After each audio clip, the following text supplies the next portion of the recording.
Today in Python, we're going to learn about lists. Lists are groups of variables. Often they have something to do with each other. And so, and you can use them to sort of group data that is similar. So I'm going to create a new list, and here's how you define it. You just write the variable name, say equals, open square bracket, and then you can add items to your list. If they are string items, they need to go in quotes. So let's create a list of delicious fruits. And then there's a comma after each item. And there's a list. We've created a list. Lists are often also called arrays.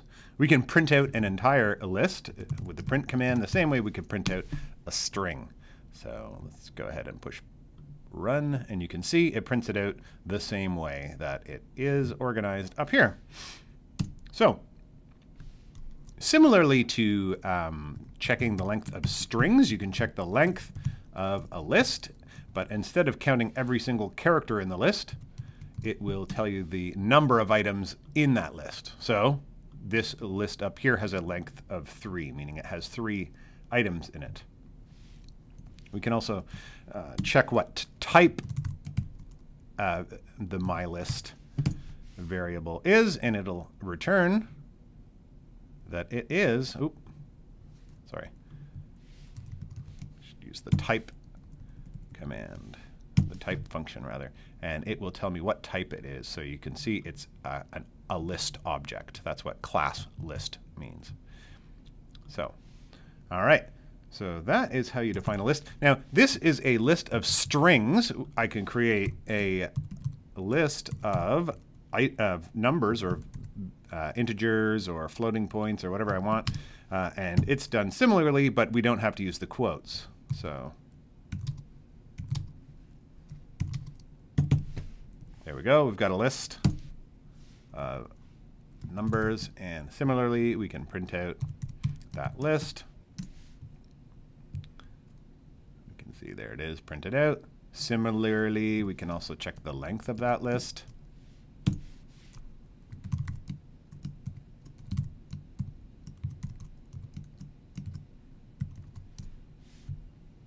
we can see it has 5 items in it. And again, we can check the type. So, type num list. Now, it's a list of numbers, so you might think, oh, it's going to return integer. But no, it's still, its object type is still a list, meaning it's a group of items or an array of items.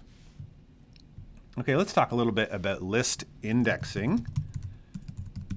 So sometimes you want to just get one item of your list. So let's figure out how to do that. So we've got our my list, and let's say we just want the item, the very first item in the list, that is item 0.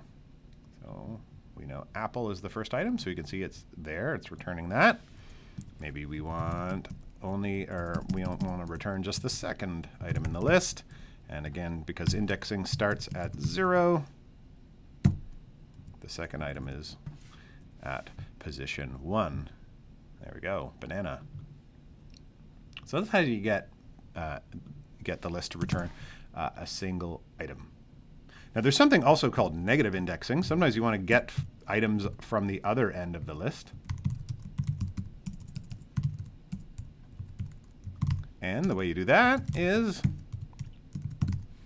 you give it a negative number. So -1 is the last item in the list, which if we look back at our list should be orange. Go ahead and push play. There we go. It returns orange. Similarly,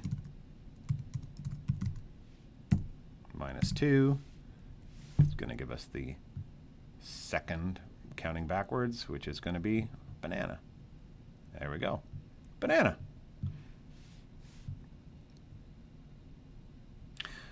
Now, sometimes you want to change an item in a list. And to do that, we just call mylist, tell it which index we want to change. So let's change the item at number 1, and we'll change it from, I think it was banana before. Let's change it to cherry. And to check that it works, let's print it out. Print my list. There we go. So now our list says apple, cherry, orange. So it's replaced the item at index 1 with cherry. And it just throws away banana. It's gone. It's no longer part of our list. So that's how you can change one item in your list. Sometimes, though, you want to add more items to a list. And we do that. Adding more items to the list. It adds to the back of the list, and we use a command called append. So list objects have built-in functions. So when we type my list and push dot, we can see there's a whole bunch of functions here, but the append function will add new items to the back of the list. So let's add grapes.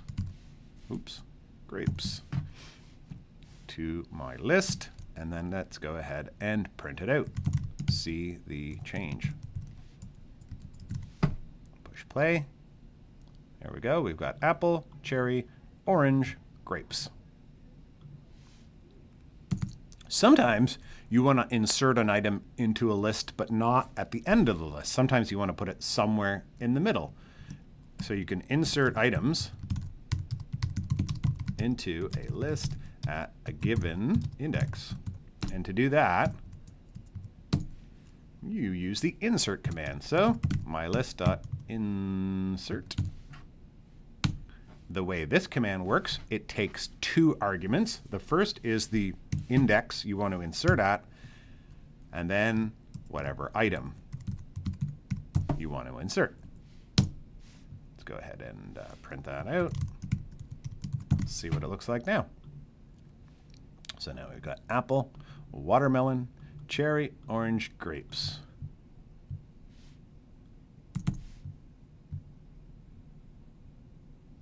Similarly, we could change that number and insert that anywhere we wanted, or at any index that we wanted. Sometimes we want to get parts of a list back, or a range within a list. To do that, we can do this. Let's print it out so we can see it. So we'll call my list. And before, remember, if we wanted something at a single index, we would do it like that. So it would return the 0th item.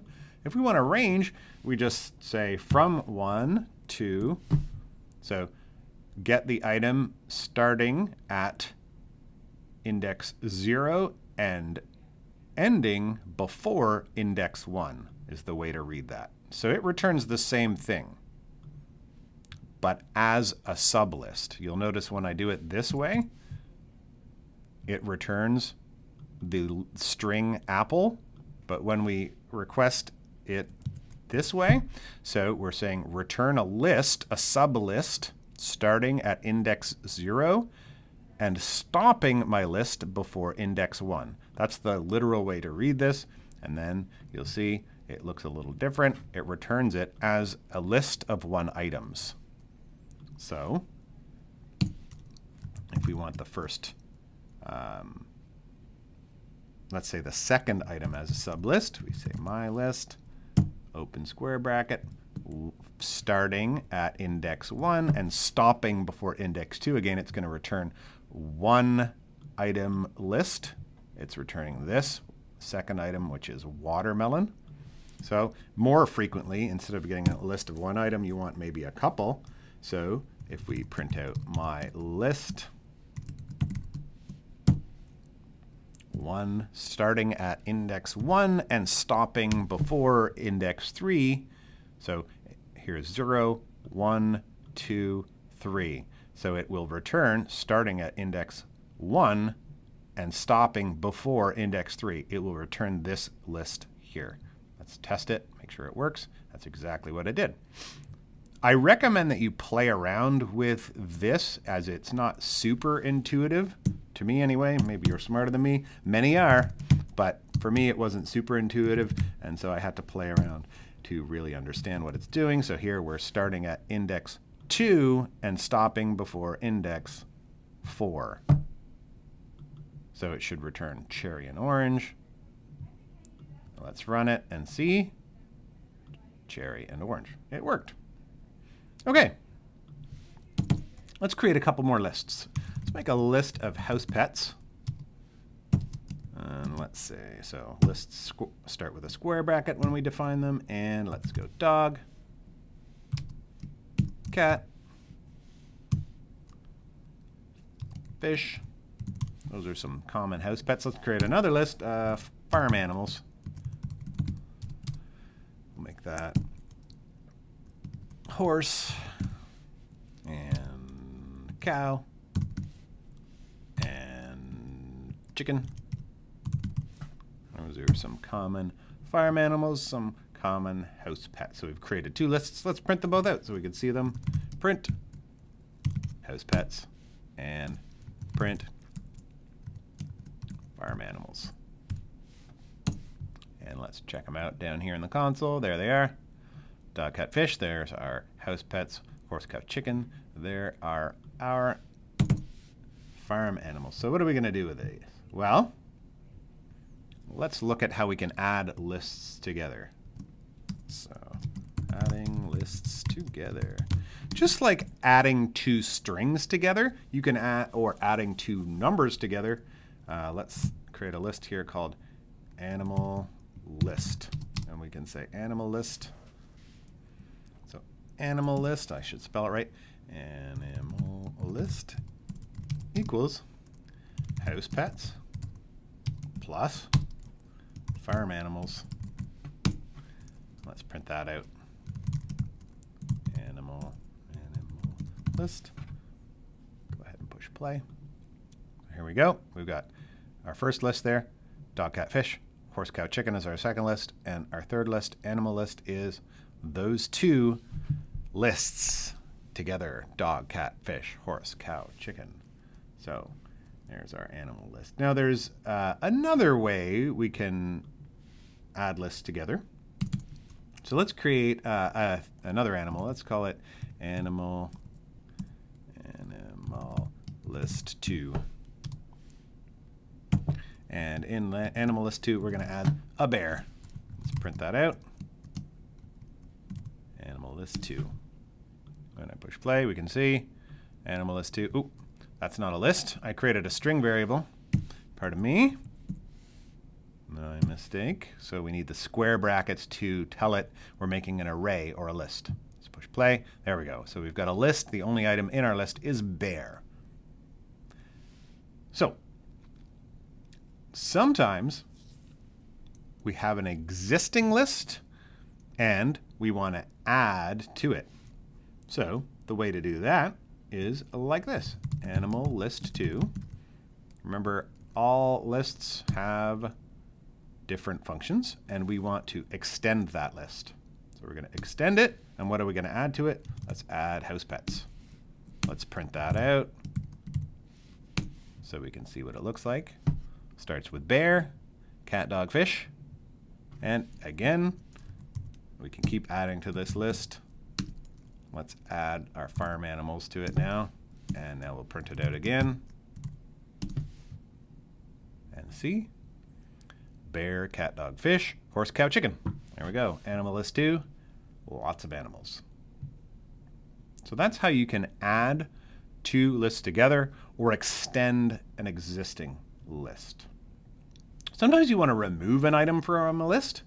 Let's go back to our fruit list. Let's print that again just so we can see what we're working with. My list.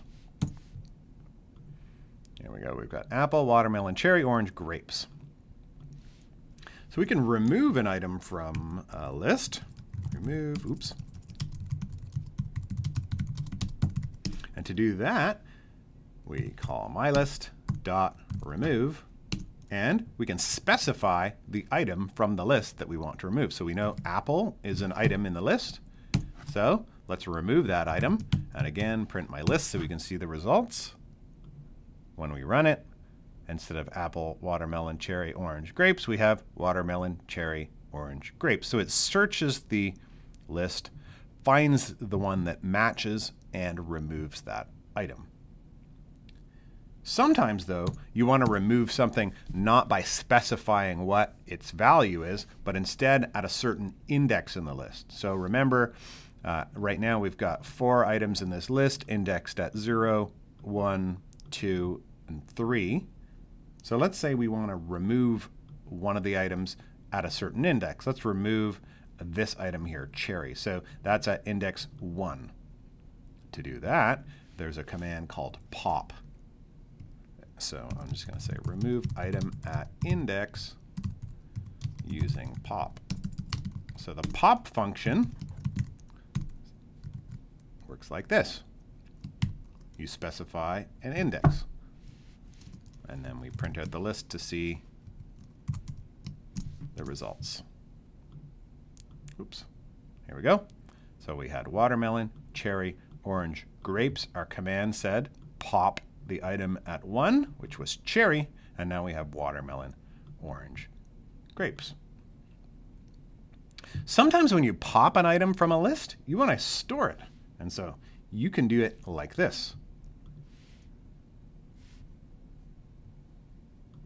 Let's create a variable. Let's say store item removed / popped from list. We can say popped item, and let's make it equal to my list dot pop, and then let's specify an index. Actually, you know what? Let's just pop the end item. So if we pass no variable, or sorry, no number in the arguments, we just call pop, it removes the last item from the list, which should be grapes. So let's test it out. Let's print the popped item. And let's print the remaining list so we can see both the item we popped and the list left. So we can see grapes, it's returning a string, not a list of 1 items. It returns the string, literally. Then here, we're left with only a list of 2 items. So interestingly, now that I've stored that, if I wanted to, I could add it back to my list. So I could say mylist.append, and then go ahead and pass it the popped item. Print my list again. Print my list. So there we're storing it, popping it, adding it back. Or you might want to add it back at a different place. So we could say, instead of append, we can go back and think, all right, what was the command we used before? Instead of append, it was insert. So let's say insert at index 0 popped item.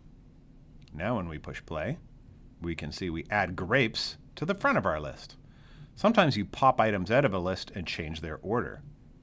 You could use this for something like creating a queue where someone's waiting in the queue, and maybe you're always taking the person here in this final index of the queue, but they're not ready, so you put them back at the end of the list. All right, so that's how we can remove items or pop items from a list and save them, use them again. Finally, sometimes you're done with a list and there's a command for removing all items and getting rid of them. So we can remove all items from a list, and to do that, my list has command, my list.clear. Print my list. And let's run it, see what happens.